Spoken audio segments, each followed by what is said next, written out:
What is up, my dude? I am in a different position in the same spot, but I have my laptop here, and I thought I'd just read you a story that I wrote. Harry Potter fanfiction. Whatever. So, title is called Questions. Theonot didn't say much, and, if he could help it, he'd rather say nothing at all. Words felt foreign on his tongue. Whenever he uttered a sound, whenever he let his vocal cords make noise, he'd have an overwhelming urge to fall to the floor and cry. He couldn't stand it. Theo managed to survive for 17 years while making as little noise as possible, and hoped that once he came of age, he would suddenly feel different, that he would become a man, that he would become independent, that he would understand things as they were, as everyone else saw them. He didn't. He was more confused than ever. Theonot was just a boy who managed to sneak up to the astronomy tower, stare out over the edge, and see nothing but the ground that loomed 100 feet below. Hogwarts was no longer a safe haven, if it had ever been one at all. The Carrows and the constant torture he was meant to inflict on the other students on a near daily basis had destroyed all notion of refuge for the castle he'd managed to call home for the last 7 years. The anxiety of his new circumstances had rendered Theo nearly mute, and the only thing keeping him sane was when he thought about Blaise, who, while not particularly safe in his mother's care, was still in Italy and far away from all this nonsense. Because this was nonsense, and the edge of the astronomy tower drew him in closer and closer. And a paper crane flew right into Theo's chest, startling him into taking a step back out of sheer bewilderment. He caught the crane on instinct, crumpling it up a little where it was smashed against his chest. He stared down at it, feeling nothing short of awe at this mundane item in his hand. He unfolded it because something innate in his nature told him to do so. There were words on the page, 3 lines in heavy black ink. Hello, I have a question. Why do witches and wizards need wands? Theo blinked. He turned and took a seat on the cold stone steps that led back to the castle, the dangerous edge forgotten, if only for a moment. So, why do witches and wizards need wands? The corruption of magic was strong in the Western world, long before the Dark Lord used it to discriminate against a marginalized group of people for his own political gain. In all honesty, and this is something Theo had been thinking for years, wizards did not need wands to perform magic. Magic did not need direction, as evidenced by the fact that children performed wandless magic long before some even knew that magic existed. It's the same way Theo felt about verbal incantations. Theo has been doing nonverbal magic well before they were taught it during 6th year. His father told him he was stupid, that he was worthless, that he could hardly be expected to learn magic if he couldn't even voice the incantations. He told Theo on more than one occasion that he was undeserving of that name. But, unfortunately for Not Senior, the blood that ran through Theo's veins were the only his father would ever be able to pass on, so he was stuck with him. It was Blaise who dismantled the notion that Theo was useless over the course of their first three years of friendship, until one day Theo realized he was actually quite brilliant. He was able to see things that others couldn't. He could memorize a list of runes with a 2-second glance and solve an arithmetic equation in his sleep. Meanwhile, he was absolutely confounded by what, for most others, came naturally, like eating in a room full of people, or having a conversation. It was this dichotomy that dogged every step of Theo's schooling, and eventually brought him here, to the astronomy tower, overwhelmed by the life he was currently living, and longing for peace in any way he could get it. But the question was nice, too. Why do witches and wizards need wands? Well, they don't. Theo crept back down to the Slytherin dungeons and went to sleep, dreaming of a game of wizarding chess with Blaise in a future that may never come. He returned to the astronomy tower the next night, after another school day full of agony, charged toward the edge and hoped for another ladder to smack him in the chest before his footstep met open air. A paper Quidditch snitch, its wings catching Theo in the eye, buzzed like a bumblebee for several seconds before settling in his open and eager palm. Theo almost ripped the snitch in his haste to unfold the letter. Hello, I have a question. Why does Harry wear glasses? This question raised a lot of questions about the author of these letters.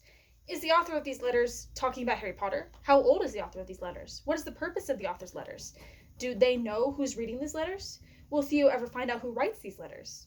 Are there more letters? Theo looked back to the ledge that he'd been toying with the last 2 nights. He took a step closer, and then another one. A butterfly fluttered around his head and perched on Theo's left shoulder. He pet the silky paper wings with a pointer finger before gingerly extracting it from its resting place like a treasured possession. He carefully unfolded the delicate wings and grinned at the unhurried scrawl across the page. Hello, I have a question. Is it fair that Thestrals don't get to be invisible by choice and that Demiguise do? Another step back and another step forward brought a paper frog springing towards Theo's face. The man caught it deftly just before the tip of his nose. He opened it. Hello, I have a question. Is it possible to apparate to the moon? An origami bat flapped in his ear, and Theo snagged it eagerly with his fist still holding the other letters.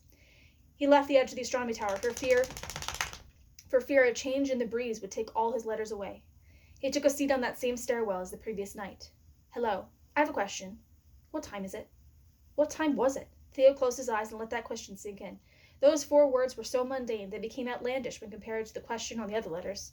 But he almost liked this one more. It was late. He should head back down to the dungeons, because these days it was not safe to break the rules. This year so far under the Dark Lord's control had been a nightmare. But there was always hope that the times would change, and this would be nothing more than a distant memory. There was always hope. Theo slipped away from the Great Hall, leaving Blaze and Daphne to dazzle the other socialites alone.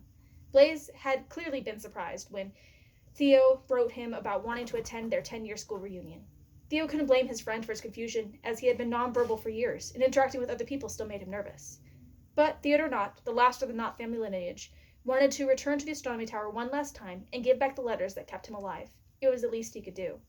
As he rounded the last corner of the staircase, Theo found he was not alone in the tower. There was a girl. She had long red hair and tired eyes. Her legs dangled over the stone ledge, and her gaze was on the distant town of Hogsmeade. A little origami horse trotted over the bumps of her thighs. She was smiling. The letters he gathered a decade ago felt heavy in his pocket as he considered making a hasty retreat. Ultimately, he strode forward and tapped Ginny Weasley on the shoulder. She jumped and clutched at her frantically beating heart. Theo held up his palms as if to say he hadn't meant to frighten her. Oh, it's okay. Wow, you have very silent footsteps. She laughed, and Theo thought he might have smiled. Is there something you need, or... Theo looked again at the tiny origami horse and made a split-second decision. He pulled out the letters and presented them to Ginny. Oh. She smiled again, this time a little more timidly. I thought there were more, but I wasn't positive. I wrote them so long ago. Theo scratched his head, unsure how to continue this interaction. Did he speak? If so, what would he even say? Would she appreciate how grateful he was for the letters not meant for him? We should fold them back up, said Ginny, patting the spot next to her in silent offering. If you want. If you want to keep them, though, that's fine, too. I might keep this one, she said, pointing to the little horse. I'm not sure what it says yet. She grinned again, and Theo took a seat. He nodded his head, hoping she understood that he would very much like to fold the letters up again. Great. Ginny pulled 4 letters from her own pocket and began folding them back up against the stone floor between their legs. Theo, who had gone through a 2-month obsession with origami folding, began to crimp and crease the first letter he opened, the one asking about wands into a tiny dragon. The silence was nice, and the night was beautiful. The edge was safe. A couple hours later, and a bit of help from some nonverbal and wandless magic, 9 letters were hidden in the rafters once more. Then Jenny picked up her horse. Do you want to read it with me? She asked. Theo smiled and nodded. Okay. Hello, I have a question. Are you hungry? Theo stabbed the paper with an enthusiastic pointer finger and laughed a silent laugh. He nodded vigorously, and Ginny let out an audible giggle. She linked their arms together and turned them away from the edge. All right, let's see what they have at the buffet tables. Fiend. It's so nice to be able to write again. Honestly, I was going to quit. I knew I was going to write this one, but I wasn't sure how it was going to turn out. And honestly, writing just helps me figure out my feelings. And so if I wasn't going to write Harry Potter fanfiction, then I was still going to write probably like in a diary entry or something. But this, I think, helps a bit more. Because it's not really about me, even though it kind of is, but I can make a story out of it. And I love making stories out of other things. I love putting what I'm feeling into a story. It's more fun. It's more therapeutic, I think. And I don't know, is that like, I wonder if that's like an autistic thing. Because I heard that autistic people, like one of the reasons like you can discover when somebody's autistic is when asked to create a story out of a simple object, they incorporate the object into a story instead of making the object the like protagonist. Like let's say you had like a stapler in front of you and you were told to make a story out of it. You would have a person or some kind of other like intelligent being interact with the stapler, while a lot of people I'm not sure if this is true, but a lot of people I hear will make the stapler into a person. Like, the stories about, you know, how the stapler turns into, becomes alive and stuff. You know. And I wonder if that's actually, like, accurate, because whenever I have a prompt that's like an object, like, I have to make that like a super important part of the story. It can't just be like sitting there. Like, I have to make it like important, and I want it to be meaningful. So if there's gonna be a stapler, it's gonna be a personal stapler or something. You know, like, I don't know. And I've been reading these books. Actually, I have it right here. I haven't started this one yet, but this is the third one in the series, by Shane McGuire. Every Heart a Doorway was the first one in the series, and I don't have that one on me, actually, because I lent it to my boss, but it was like one of the greatest stories I've ever read. I read it, I picked it up because I heard there was a aromantic asexual character in it. And I was like, okay, give me all of it. Give me as much as you can so that I could read these stories about these people. But, that are like me, that I don't get to see very often. And it was the most beautiful story. It was awful. It was haunting. It was so personal, and so, it was so amazing. And so I read the second one, yesterday. I finished it yesterday. And that one's kind of like a backstory for a couple of the characters that were in the first book. And, I mean, it didn't feel like a prequel. It felt like a whole new story. And it was just so beautiful the way it was written. When you know... So the thing is like, it's kind of an allegory for not... Basically, it's like a moral. Like, don't make your kids into something that you don't want them to be. Let them be whatever they feel like. Let them live however they want to. Let them dress however they want to. Let them express however they want to. Don't make them, girls for no reason. Don't have children if you're not going to love whoever they are. But it's like, the whole story is like about these two girls who go to another world and split up, and like these live separate lives even though they're twins, and then coming back together at the end in the most awful, heart-wrenching way possible. And it's so sad. It's so sad and so true, and just, I just love that kind of writing. I love writing these stories. I don't know, like, I love reading these stories. I love when I can see my own messages that, like, interact with how I'm feeling at that moment. It's the most beautiful thing in the entire world, is to be able to relate to something, even though it's about people who accidentally travel to a fantastical world. Like, how is that not like the most amazing thing in the entire universe? Like, I cannot wait to read this one. I might read this one tonight. These stories are like really small. I think this is only like 200 pages or so, maybe even less. But let's see. Yeah, 180 pages. I can read this in a night, like, in fact, I did read the first book, Every Heart a Doorway, in like 3 hours. So, and then, I don't know what this video is or why I filmed it.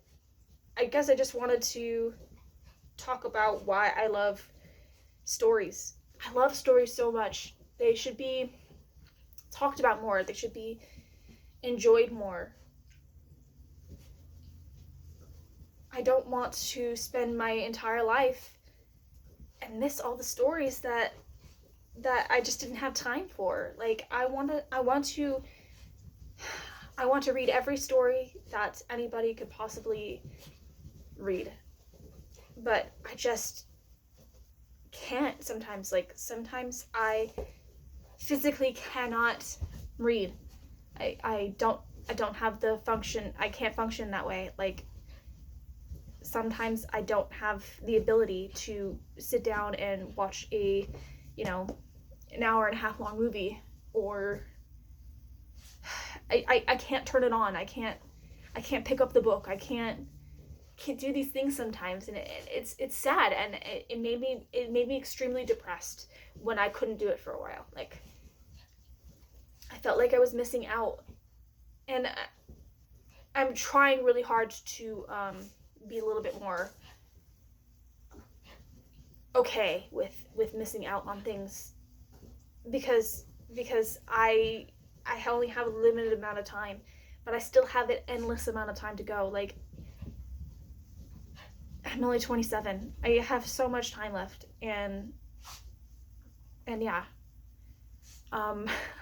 Anyway, I hope you enjoyed my story. If you happen to watch this and you enjoyed the story, you can check me out on AO3 or fanfiction.net. I post them to both places because I'm a nerd like that. So, my username is actually bingemac. It's BINGEMAC, instead of aspecdragon. So, yeah, if you want to read my other stories, my other little Harry Potter stories, you can definitely do that.